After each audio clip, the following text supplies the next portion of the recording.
नमस्कार माझ्या सर्वांना, मी शिवानी गावाकडच्या स्वादमध्ये आपलं खूप खूप मनापासून स्वागत आहे। तर आज मी तुमच्यासोबत शेअर करत आहे बटर नानची रेसिपी।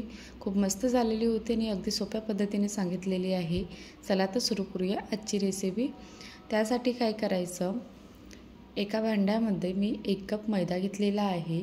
मैद्याच्या ठिकाणी तुम्ही गव्हाचं पीठसुद्धा घेऊ शकता किंवा अर्धा मैदा आणि अर्धा गव्हाचं पीठसुद्धा घेऊ शकता। तर त्यामध्ये मग नंतर बेकिंग सोडा टाकलेला आहे 2 पिंच आणि अर्धा चम्मच मी बेकिंग पावडर टाकलेला आहे। सोबतच चवीनुसार मीठ टाकायचं आणि अगोदर हे कोरडं मिश्रण एकत्र करून घ्यायचं आहे। अशा प्रकारे मिक्स करून घ्यायचं आणि मिक्स झाल्यानंतर त्यामध्ये मी दही टाकलेलं आहे अर्धा कप दही टाकल्यानंतर त्याच भांड्यामध्ये मी थोडंसं कोमटसर पाणी टाकलेलं आहे आणि त्याला साईडला ठेवून दिलेलं आहे, कारण की त्याच पाण्याने मी भिजवणार आहे डो।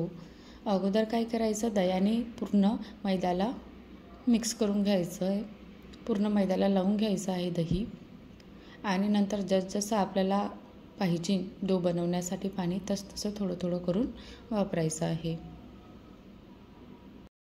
तुम्हाला जास्त नान बनवायचं असेल ना, तर बाकीचे जे इन्ग्रेडियंट आहे त्याचप्रमाणे थोडंसं डबल करून घ्यायचं आहे। अशा प्रकारे मी डो तयार करून घेतलेला आहे। याला छानपैकी असं सॉफ्टसर बनवून घ्यायचं आणि नंतर थोडंसं तेल लावून याला रेस्ट करायला ठेवून द्यायचं आहे। कमीत कमी 2 तासच्या जवळपास रेस्ट करायला ठेवायचं। पूर्ण डोला तेल लावून झाल्यानंतर थोडासा ओलसर कपडा घ्यायचा, ज्याला थोडंसं हलकंसं मॉइश्चर राहील, म्हणजे जो डोची लेअर आहे ना वरची ती कडक नाही होणार ह्यासाठी, आणि अशा प्रकारे झाकून ठेवून द्यायचं आहे। नंतर 2 तासानंतर बघू शकता किती जो डो आहे तो फर्मेट झालेला आहे आणि सॉफ्टसुद्धा झालेला आहे, बघू शकता। अशा प्रकारे झाल्यानंतर त्याला आणखी एकदा मळून घ्यायचं व त्याचे 2-4 जे काही तुम्हाला बनवायचे असेल ज्या आकारामध्ये गोळे ते तयार करून घ्यायचे आहे।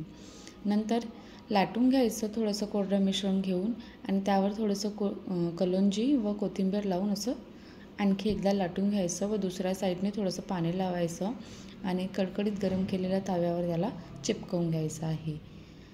अशा प्रकारे नंतर झाल्यानंतर जोपर्यंत बबल्स नाहीत तोपर्यंत याला गॅसवर शेकायचं नाही। बबल्स आल्यानंतर गॅसवर शेकायचं आणि नंतर सोबतच त्याला बटर लावून घ्यायचं अशा प्रकारे एका साईडनीच, आणि बाकीच्या पण ज्या नान आहे ना त्या तशाच बनवून घ्यायच्या।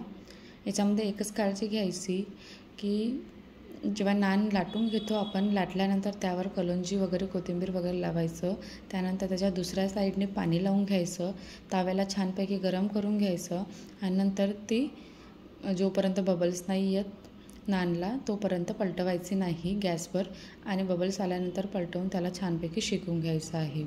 शेकल्यानंतर त्यावर बटर लावून घ्यायचं आणि मस्तपैकी पनीरच्या भाजीसोबत किंवा तुम्हाला ज्याच्यासोबत पण खायचं असेल ना त्याच्यासोबत एन्जॉय करायचं। मी हैदराबादी पनीरची रेसिपी बनवली होती आणि ती रेसिपी तुमच्यासोबत शेअरसुद्धा केली, त्यासोबतच बटर नान बनवली होती, तर तीसुद्धा रेसिपी आज मी तुमच्यासोबत शेअर केली। अशा प्रकारे बनवून घ्यायचं आणि एन्जॉय करायचं। आणि आजची रेसिपी तुम्हाला आवडली असेल तर बनवून बघा आणि माझ्या चॅनलला सबस्क्राईब करायला विसरू नका। थँक्यू।